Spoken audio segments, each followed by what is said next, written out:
দেশের জন্য করে। কে পাড়া দেশের জন্য করে?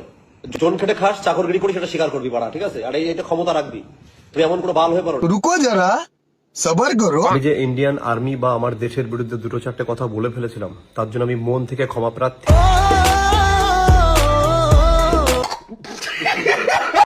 নমস্কার বন্ধুগণ, ওয়েলকাম টু মাই চ্যানেল। আজকে কথা বলবো ফিট বিশ্ব পাড়াকে নিয়ে। রান্না করছিলাম, আমার শুয়ে শুয়ে মানে দাঁড়িয়ে দাঁড়িয়ে ভাবছি আরে আরে এখনই প্যান্ট খুলছো কেন? এখনো বাঁশ ভরতে বাকি আছে তো। কাকে বলে আমি সঠিক জানি না, তবে একটা কথা বলবো, জীবনে যদি কোনো কিছু করতে হয় না, কোনো একটা সাকসেস কাকে বলে আমি সঠিক জানি না। মানছি সাকসেস কাকে বলে তুই জানিস না, তাই বলে তুই প্যান্ট খুলে দেখাবি? জীবনে যদি কোনো কিছু করতে হয় না, হ্যাঁ, জীবনে যদি কিছু করতে হয় তাহলে প্যান্ট খুলতে হয়, যেমনটাই ভেড়াটা দেখাচ্ছে। জীবনে যদি কোনো কিছু করতে হয় না, কোনো একটা জিনিসকে, কোনো একটা বিষয়কে, কোনো একটা মানুষকে হতে পারে সঠিকভাবে মন থেকে ভালোবাসতে। সব ঠিক আছে, মন খুলেও ভালোবাসা হয়, কিন্তু তুই তো প্যান্ট খুলে ভালোবাসা দেখাচ্ছিস।